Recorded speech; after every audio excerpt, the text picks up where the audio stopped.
Kerala to Goa travel series part 2. മാംഗ്ലൂരിൽ നിന്ന് early morning travelling start ചെയ്ത് 1.5 hours നമ്മൾ ഉടുപ്പിയിലെത്തിയിട്ടുണ്ട്. മോർണിംഗ് ഫുഡ് നമ്മൾ ആക്ച്വലി ഉടുപ്പിയിൽ നിന്നാണ് കഴിക്കണേ. You all know it is very famous for vegetarian hotel. So നമ്മൾ ഇവിടുത്തെ ഒരു ഫേമസ് ആയ ഹോട്ടലിൽ ഫുഡ് കഴിച്ചു. പിന്നീട് നമുക്കൊരു ബ്യൂട്ടിഫുൾ ആയിട്ടുള്ള വ്യൂ ആട്ടോ കിട്ടിയത്. സൗബർണിക റിവറും അറേബ്യൻ സീയും രണ്ടും കൂടെ കൂട്ടി യോജിക്കുന്ന ഒരു പ്ലേസ് ആണിത്. മരവന്തേ ബീച്ച് എന്ന് പറയുന്നത് ബ്യൂട്ടിഫുൾ വ്യൂ ആട്ടോ നമുക്ക് ഇവിടെ കിട്ടുന്നത്. ഇത് ആക്ച്വലി ഹൈവേ കൂടെ പോയാൽ മാത്രമേ ഇതിൻ്റെ ഒരു ബ്യൂട്ടി എത്രയാണെന്ന് കാണാൻ പറ്റുള്ളൂ. ക്യാമറയിൽ ആക്ച്വലി എനിക്ക് കവറപ്പ് ചെയ്യാൻ പറ്റിയിട്ടില്ല. അവിടുന്ന് നമ്മൾ ട്രാവലിംഗ് മെല്ലെ സ്റ്റാർട്ട് ചെയ്ത് ഇപ്പോൾ ബത്കൽ എന്ന് പറഞ്ഞ പ്ലേസിലേക്കാണ് പോയിരിക്കുന്നത്. ബത്കൽ ആക്ച്വലി ഭയങ്കര ഹൈവേ പ്ലേസ് ആണെങ്കിൽ കൂടി ഭയങ്കര ഗ്രീനറി ആട്ടോ ഇവിടെ. ഭയങ്കര റിഫ്രഷിങ് ആയിട്ടുള്ള എയറും അതുപോലെ തന്നെ പൊല്യൂട്ടഡ് ആയിട്ടുള്ള ഒരു ഏരിയ ആയിട്ട് നമുക്ക് തീരെ ഫീൽ ചെയ്യില്ല. ഭയങ്കര ഒരു നേച്ചർ ഫ്രണ്ട്ലി തന്നെയാണ്. ഓവറോൾ ഫുൾ ഹൈവേ റോഡ്സ് ആണെങ്കിൽ പോലും ഭയങ്കരമായിട്ട് ഗ്രീനറി തരുന്ന വ്യൂസാണ് നമുക്ക് ഇവിടെ ഉള്ളത്. അതുകൊണ്ട് തന്നെ നന്നായി നമുക്ക് ട്രിപ്പ് എൻജോയ് ചെയ്ത് പോകും. ഒരിക്കലും ഒരു സീനറി പോലും നമുക്ക് മടുപ്പ് വരുത്തുന്ന രീതിയിലൊന്നും ഈ ട്രാവലിങ്ങിൻ്റെ ഇടയിൽ ഇതുവരെ ഉണ്ടായിട്ടില്ല കേട്ടോ. ട്രാവലിംഗ് ചെയ്യുന്നത് ലൈഫിൽ റിയലി ഒരു വർത്ത്ഫുൾ ആയിട്ടുള്ള അഡ്വഞ്ചർ തന്നെയാണെന്നുള്ളത് ഈ ട്രാവലിംഗ് കൂടെ മനസ്സിലായി. ഈവൻ ദോ ഡ്രൈവ് എന്ന് പറഞ്ഞാൽ ഷോർട്ട് ആയിക്കോട്ടെ ലോങ് ആയിക്കോട്ടെ, it is really worthful experience in your life. നിങ്ങൾക്ക് ഈ വീഡിയോ ഇഷ്ടമായി എന്തായാലും കമൻറ്റ് ചെയ്യണം കേട്ടോ. ഭയങ്കര ബ്യൂട്ടിഫുൾ ആയിട്ട് മെസ്മറൈസിങ് ആയിട്ടുള്ള വ്യൂസ് ആട്ടോ നമുക്ക് കിട്ടണത്. ഹിൽസിൻ്റെ ആയിക്കോട്ടെ അതുപോലെ തന്നെ ഫുൾ ഒരു ഗ്രീനറി നിറഞ്ഞിട്ടുള്ളതായിരുന്നു. ഇൻ ബിറ്റ്വീൻ 2 റോഡ്സ് പോകുന്നു മാത്രമേ ഉള്ളൂ. ബട്ട് ലെഫ്റ്റ് സൈഡും റൈറ്റ് സൈഡൊക്കെ ഫുൾ ഒരു ഗ്രീനറി തന്നെ ആയിരുന്നു. ഭയങ്കര നേച്ചർ ഫ്രണ്ട്ലി ആയിരുന്നു കേട്ടോ. ഈ ഒരു ഏരിയ കൂടെ പാസ് ചെയ്ത് പോകുമ്പോൾ ബ്യൂട്ടിഫുൾ ആയതുകൊണ്ട് ഞങ്ങൾ ആക്ച്വലി സൈറ്റ് സീയിങ്ങിനായിട്ട് ഫുൾ ഇറങ്ങി നിന്ന് കുറച്ച് നേരം റിലാക്സ് ആയി സംസാരമൊക്കെ കഴിഞ്ഞ് പിന്നെ ഞങ്ങൾ ട്രാവലിംഗ് അഗൈൻ സ്റ്റാർട്ട് ചെയ്ത്. ഇനിയിപ്പോൾ നമുക്ക് ടോൾ ബൂത്തുകൾ കുറേ ഉണ്ട് പാസ് ചെയ്ത് പോകാൻ. ആക്ച്വലി നമ്മൾ ഈ കേരള ടു ഗോവ ട്രാവലിംഗ് ട്രിപ്പിൽ ആക്ച്വലി കുറേ ടോൾ പാസസ് കടന്നു പോവുന്നുണ്ട് കേട്ടോ. അതുകൊണ്ട് നിങ്ങൾക്ക് എപ്പോഴും ഫാസ്റ്റ് ട്രാക്ക് ഉണ്ടാവുന്നത് ഭയങ്കര നല്ലതാണ്. ബത്കൽ നിന്ന് ഗോവയിലേക്ക് ഓൾമോസ്റ്റ് 5 hours ഡ്രൈവ് ആണുള്ളത്. 208 kilometers ആണ് ഇനി കവർ ചെയ്യാനുള്ളത്. ഭയങ്കര ബ്യൂട്ടിഫുൾ ആയിട്ടുള്ള ഒരു നാഷണൽ ഹൈവേ കൂടെ നമ്മൾ ഇപ്പോൾ പാസ് ചെയ്ത് പോണത്. ഭയങ്കരമായിട്ട് നീറ്റ് ആൻഡ് ക്ലീൻ ആണ് ഈ ഹൈവേസ് ഒക്കെ. നമുക്ക് കണ്ട സീനറി തന്നെ പിന്നെയും കാണുന്ന പോലെ ഒരിക്കലും ഫീൽ ചെയ്യില്ല കേട്ടോ. ഭയങ്കര മെസ്മറൈസിങ് ആയിട്ടുള്ള ഒരു വ്യൂ ആണ് നമുക്ക് ഈ റോഡ് ട്രാവലിങ്ങിലൂടെ കിട്ടുന്നത്. ഇപ്പോൾ നമ്മൾ ഗോകർണ ഭാഗത്താണ് എത്തിയിട്ടുള്ളത്. ഡ്യൂ ടു ബാഡ് വെതർ നമ്മൾ ഗോകർണയിൽ പോയില്ല. പക്ഷെ നമുക്ക് ആക്ച്വലി ഇതിൻ്റെ വ്യൂ ഇവിടുന്ന് നന്നായി കാണാം കേട്ടോ. ഭയങ്കര ബ്യൂട്ടിഫുൾ ആയിട്ടുള്ള ഒരു വ്യൂ ആയിരുന്നു.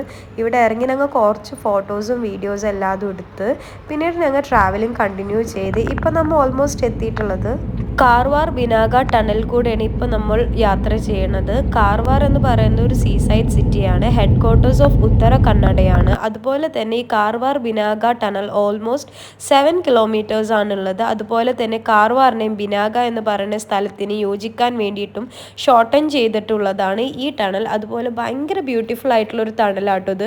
ആദ്യം നമ്മളൊരു ടണലിൽ കൂടെ കയറിയതിന് ശേഷമാണ് പിന്നീട് നെക്സ്റ്റ് ടണലിൽ കൂടെ പോകുന്നത്. ഓൾമോസ്റ്റ് സെയിം ഡിസ്റ്റൻസ് ആണ് 2 ടണലും ഉള്ളത്. അതുപോലെ തന്നെ ഭയങ്കര ബ്യൂട്ടിഫുൾ ആയിട്ട് ഇവരിത് ബിൽഡ് ചെയ്തിട്ടുള്ളത്. ഹിസ്റ്റോറിക്കലായിട്ട് ഭയങ്കര ഇമ്പോർട്ടൻസ് ഉള്ള ഒരു ടണലാണിത്. അതുപോലെ തന്നെ ഇതൊരു ടൂറിസ്റ്റ് അട്രാക്ഷൻ ഉള്ളൊരു സ്പോട്ടും കൂടിയാണ് ഈ കാർവാർ ബിനാക ടണൽ എന്ന് പറയുന്നത്. ടണൽ പാസ് ചെയ്തതിന് ശേഷം മൈനസ് ചാപ്പൽ K94 വാർഷിപ്പ് മ്യൂസിയമാണ് ഈ കണ്ടുകൊണ്ടിരിക്കുന്നത്. അതുപോലെ തന്നെ ഈ ട്രാവലിംഗ് ചെയ്യുന്ന ഇടയ്ക്ക് കുറേ ഹിസ്റ്റോറിക്കലി ഇമ്പോർട്ടൻ്റ് ആയിട്ടുള്ള പ്ലേസസ് നമ്മൾ കവർ ചെയ്തിട്ടുണ്ട്. പക്ഷെ നമ്മൾ അവിടെ ഒന്നും വണ്ടി നിർത്തിയില്ല. ബിക്കോസ് നമുക്ക് ഗോവ എത്താന്നുള്ളതാണ്. സോ കുറേ സ്ഥലങ്ങൾ കണ്ടുകൊണ്ടും ക്യാപ്ചർ ചെയ്തുകൊണ്ടാണ് നമ്മുടെ ഈ ജേർണി കണ്ടിന്യൂ ചെയ്ത് പോണത്. ഇവിടുന്ന് നമുക്ക് ഇനി ഓൾമോസ്റ്റ് 78 kilometers ആണ് ഇനി ഗോവയിലേക്കുള്ളത്. പനാജി 76 kilometers ആണ് കാണിക്കുന്നത്. ഇൻ ബിറ്റ്വീൻ ട്രാവലിംഗ് കുറേ ഗെയിംസൊക്കെ കളിച്ച് പാട്ടൊക്കെ പാടി എൻജോയ് ചെയ്താണ് ആക്ച്വലി ഞങ്ങൾ പോയിക്കൊണ്ടിരിക്കുന്നത്. ഇപ്പോൾ നമ്മൾ പോയിക്കൊണ്ടിരിക്കുന്നത് അതൽ സേതു ബ്രിഡ്ജിൽ കൂടെയാണ്. One of the longest bridge in India and also 3rd longest seaside ബ്രിഡ്ജാണ് നമ്മളിപ്പോൾ ട്രാവൽ ചെയ്തുകൊണ്ടിരിക്കുന്നത്. ഭയങ്കര ബ്യൂട്ടിഫുൾ ആയിട്ടുള്ള ഒരു ഡിസൈൻ ആട്ടോ ഇതിൻ്റെ. കേബിൾ സ്റ്റേറ്റ് ബ്രിഡ്ജ് ആയതുകൊണ്ട് തന്നെ 70,000 കാർസാണ് പെർ ഡേ ഇതിൽ കൂടെ ട്രാവൽ ചെയ്ത് പോകാൻ പറ്റുന്നത്. ഈ ബ്രിഡ്ജിൻ്റെ ബ്യൂട്ടി അറിയുന്നത് ആക്ച്വലി ഇതുമ്മ കൂടെ ട്രാവൽ ചെയ്ത് പോയാൽ തന്നെ അറിയുള്ളൂ. വീഡിയോയിൽ പോലും ഇതിൻ്റെ ബ്യൂട്ടി എത്രയാണെന്ന് ക്യാപ്ചർ ചെയ്യാൻ പറ്റുന്നില്ല. വൺ ഓഫ് ദി ബ്യൂട്ടിഫുൾ ബ്രിഡ്ജാണ് കേട്ടോ ഇത്. കുറച്ചും കൂടി ഞങ്ങൾ അധികം ട്രാവൽ ചെയ്ത് പോയി. ആക്ച്വലി ഇപ്പോൾ നമ്മൾ ഗോവേൻ്റെ നോർത്ത് ഗോവ ഭാഗത്താണ് എത്തിയിരിക്കുന്നത്. സോ നമ്മൾ ഇവിടെ ഫസ്റ്റ് തന്നെ ഗോവയത്തെ സ്ട്രീറ്റ്സിലൊക്കെ പോകാമെന്നാണ് വിചാരിച്ചിട്ടുള്ളത്. അങ്ങനെ 1 ഓഫ് ദ 16.5 hours ട്രാവലിംഗ് കഴിഞ്ഞ് ഇപ്പോൾ ഗോവയിൽ നമ്മൾ എത്തിയിരിക്കുകയാണ്. ഭയങ്കര ഹാപ്പിനെസ് ഉണ്ട് കേട്ടോ ഇങ്ങനെ ഒരു ഡെസ്റ്റിനേഷനിൽ നമ്മൾ വിചാരിച്ച പോലെ പ്ലാൻ ചെയ്ത് എത്താമെന്ന് പറയുമ്പോൾ. സോ നമുക്ക് ഗോവയത്തെ കുറേ വീഡിയോസും അതുപോലെ തന്നെ അവിടുത്തെ കാര്യങ്ങളെല്ലാം ഈ വീഡിയോയിൽ കാണാം. നിങ്ങൾ ഇതുവരെ ഈ ചാനൽ സബ്സ്ക്രൈബ് ചെയ്തിട്ടില്ല എന്നുണ്ടെങ്കിൽ എന്തായാലും സബ്സ്ക്രൈബ് ചെയ്യാനും ലൈക്ക് ചെയ്യാനും ഈ വീഡിയോ ഷെയർ ചെയ്യാനും മറക്കരുത് കേട്ടോ. എൻ്റെ ഏറ്റവും ബ്യൂട്ടിഫുൾ ആയിട്ടുള്ള ഒരു പാർട്ട് ഈ ട്രിപ്പിൻ്റെ എന്ന് പറഞ്ഞാൽ സ്ട്രീറ്റ് ഷോപ്പിംഗ് തന്നെയാണ്. ഭയങ്കര വാല്യൂബിൾ ആയിട്ടുള്ള വളരെ ടൈനി ആയിട്ടുള്ള ബ്യൂട്ടിഫുൾ ആയിട്ടുള്ള തിങ്സൊക്കെ ഇവിടെ അവൈലബിൾ ആണ്. ഞാൻ ആക്ച്വലി ഇവിടുന്ന് കുറച്ച് സാധനങ്ങളൊക്കെ പർച്ചേസ് ചെയ്ത് ബ്രേസ്ലെറ്റ്സ്, ആങ്ക്ലെറ്റ്സ്, അതുപോലെ തന്നെ ഷോപ്പീസും അങ്ങനെയുള്ള കുറച്ചൊക്കെ പർച്ചേസ് ചെയ്തിട്ടുണ്ടായിരുന്നു. കുറേ ബ്യൂട്ടിഫുൾ ആയിട്ടുള്ള തിങ്സ് കാണാം. മെയിൻലി നമുക്ക് ആക്ച്വലി ട്രിപ്പിൻ്റെ തന്നെ ഒരു ഭയങ്കര ബ്യൂട്ടിഫുൾ ആയിട്ടുള്ള പാട്ടെന്ന് പറയുന്നത് നമ്മൾ ഇതൊക്കെ പർച്ചേസിങ് ചെയ്യണത് തന്നെയല്ല, ഭയങ്കര മെമ്മറീസാണ് നമുക്കതൊക്കെ കീപ്പ് ചെയ്യാൻ പറ്റുന്നത്. സോ ഇപ്പോൾ ഈവനിങ് ടൈം ആയിട്ടുണ്ട്. നമ്മൾ ആക്ച്വലി ബീച്ച് സൈഡിലേക്ക് പോയിട്ടില്ലായിരുന്നു. സ്ട്രീറ്റ് ഷോപ്പിംഗ് കഴിഞ്ഞ് ബീച്ച് സൈഡിലൊക്കെ പോയി. അത്യാവശ്യം റഷ് ഉണ്ടായിരുന്നു. ഞങ്ങൾ പോയ ടൈമിൽ ഭയങ്കര റഷുള്ള ടൈം അല്ലായിരുന്നു. സോ അതുകൊണ്ട് തന്നെ നമുക്ക് നല്ല സുഖമായിട്ട് നമുക്ക് ആക്ച്വലി എൻജോയ് ചെയ്യാൻ പറ്റിയൊരു ടൈമിൽ തന്നെയാണ് ഗോവയിൽ വിസിറ്റ് ചെയ്തത്. ഭയങ്കരമായിട്ടുള്ള പാർട്ടീസും കാര്യങ്ങളൊക്കെ സൈഡിൽ നടക്കുന്നുണ്ട്. അതുപോലെ തന്നെ ഇവിടെ നൈറ്റ് ലൈഫ് ഭയങ്കര ഇമ്പോർട്ടൻ്റ് ആട്ടോ. ഗോവയിൽ ഭയങ്കര ഡിഫറെൻ്റ് ആയിട്ടുള്ള ഒരു ലൈഫ് സ്റ്റൈലാണ് ഇവർക്കുള്ളത്. ഫസ്റ്റ് വിസിറ്റ് ചെയ്തത് ബാഗ ബീച്ച് ആയിരുന്നു. സോ അവിടെ തന്നെ സൈഡിൽ കുറേ പാർട്ടീസും അതുപോലെ തന്നെ കുറേ സ്റ്റാൾസ് ആയിട്ടും കാര്യങ്ങളൊക്കെ ഉണ്ട്. കുറേ ഫാമിലീസും ഒക്കെ ഉണ്ടായിരുന്നു.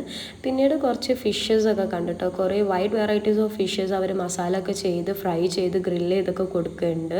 സോ ഞങ്ങൾ ആക്ച്വലി നൈറ്റ് ഫുഡ് കഴിച്ചത് ഒരു റെസ്റ്റോറൻറ്റിനായിരുന്നു, ഒരു കഫേ ടൈപ്പ് റെസ്റ്റോറൻ്റ് ആയിരുന്നു. അത് കോണ്ടിനെൻ്റൽ ഫുഡായിരുന്നു നമ്മൾ ട്രൈ ഔട്ട് ചെയ്തത്. ഗോവയത്തെ one of the best dish തന്നെ ആയിരുന്നു നമ്മൾ ട്രൈ ഔട്ട് ചെയ്തത് കേട്ടോ. ആക്ച്വലി ഇത് വീഡിയോയിൽ ഇൻക്ലൂഡ് ചെയ്യാൻ എടുത്തിട്ടുള്ള ഫുഡ്സ് ഒന്നും, അതുകൊണ്ടൊക്കെ പിക്സ് ആയിരുന്നു. പിന്നെ ഞാൻ ഡീറ്റെയിൽഡ് വീഡിയോ ആക്ച്വലി കുറേ ഒന്നും എടുത്തിട്ടില്ല, കുറേ ഗ്ലിംസ് ഓഫ് ഉള്ളത് അതാണ് നിങ്ങളായിട്ട് ഗോവയിലെ ബാക്കിയുള്ള വിശേഷങ്ങളും അതുപോലെ തന്നെ സിറ്റി എക്സ്പ്ലോറും കാണാനും എല്ലാം നിങ്ങൾ നാളെ തീർച്ചയായും ഇതിൻ്റെ പാർട്ട് 3 വീഡിയോ കാണുക.